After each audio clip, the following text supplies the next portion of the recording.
ഇത് state competition ഒന്നല്ലല്ലോ. ഒരു കോപ്പല്ല. Flash back. സംശയമൊന്നുമില്ലല്ലോ അല്ലേ?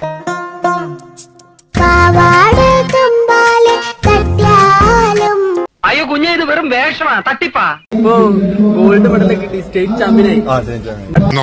കേൾക്കാൻ നല്ല രസമുണ്ട്. നാഷണലിലൊക്കെ പോകും ഉണ്ട്. ഞാൻ അടുത്ത പ്രിപ്പയർ ചെയ്യണത് നാഷണൽ ചാമ്പ്യൻഷിപ്പിൽ, അത് കഴിഞ്ഞിട്ട് വേൾഡ് ചാമ്പ്യൻഷിപ്പ് ഇന്ത്യയുടെ ഫ്ലാഗ് ഞാൻ എന്ത് ചെയ്തു. നീ പറയുന്നത് നീ എത്ര പുളു വേണമെങ്കിലും അടിച്ചോ, പക്ഷെ കേൾക്കുന്നവർ കൂടി ദഹിക്കണം.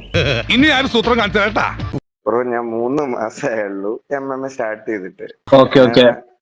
അപ്പം ഇത് എന്റെ കോച്ച് പറഞ്ഞു സ്റ്റേജ് ഫിയർ ഒക്കെ മാറല്ലേ, ഒന്ന് വാ ജസ്റ്റ് കണ്ടു നോക്ക്, ഇതൊരു ജസ്റ്റ് ഒരു മാച്ച്. ബഹുമാനപ്പെട്ട DGP എനിക്ക് പറയാനുള്ള ഒന്ന് മാത്രമാണ്, ഇവൻ കള്ളനാണ്, ഇവന്റെ തന്ത പെരും കള്ളനാണ്. അങ്ങനെ പറഞ്ഞിട്ടാണ് നീ റിങ്ങിൽ ഇറങ്ങിയത് അല്ലേ?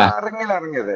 ഓക്കെ. ഇങ്ങനെ ഇതെടുത്ത് യൂട്യൂബ് ഇടും കോപ്പ് ഉണ്ടാക്കും. നീ എന്റെ മാനം കളയരുത്, നിനക്ക് എന്ത് വേണേലും ഞാൻ തരാം. അതും ബ്രോ എന്റെ സ്പെഷ്യൽ കാറ്റഗറിയാണ്. കാരണം എനിക്ക് 30 വയസ്സുണ്ട്. ജീവിതത്തിൽ ആദ്യമായിട്ടാണ് ഒരു MMA ഇതിന് ഇറങ്ങിയത്. എനിക്കും തോന്നിയത്. Okay okay. ഇത് സ്റ്റേറ്റ് കോമ്പറ്റീഷൻ ഒന്നല്ലല്ലോ. ഒരു കോപ്പല്ല. അതും ബ്രോ സാധാരണ ഉള്ള 3 മിനിറ്റിന്റെ മാച്ച് അല്ലേ, 1.5 മിനിറ്റിന്റെ സ്പെഷ്യൽ മാച്ചാണ്. പിന്നെ ഒരു 44 വയസ്സുള്ള ഡോക്ടറും ഉണ്ട്. ഷാജിയേട്ടാ, നമ്മൾ എവിടെ പരിപാടി അവതരിപ്പിച്ചാലും ഇതാണല്ലോ അവസ്ഥ. അപ്പൊ ഡോക്ടർ ഞങ്ങൾക്ക് രണ്ടുപേർക്കും മാത്രമായിട്ട് സ്പെഷ്യൽ ആയിട്ട് അറേഞ്ച് ചെയ്താ. ഈ മൊണ്ണ എങ്ങനെ വന്നു, ഇവൻ ഇതിട്ട് ഇത്രയും ഷോ കാണിക്കുന്നു.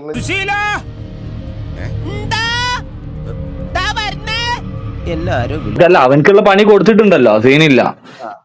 ഞാൻ മണവാല നിന്നെ വെല്ലുവിളിക്കണേ, ഒരു ഓപ്പൺ ഫ്രണ്ട്ലി മാച്ച്. നീ എന്നിട്ട് ഫൈറ്റ് ചെയ്യാണ്ടോ? നീ പറഞ്ഞ സ്ഥലത്ത് ഞാൻ വരും. അയ്യോ അത് വേണ്ട, എനിക്ക് ചിലപ്പോ നോവും.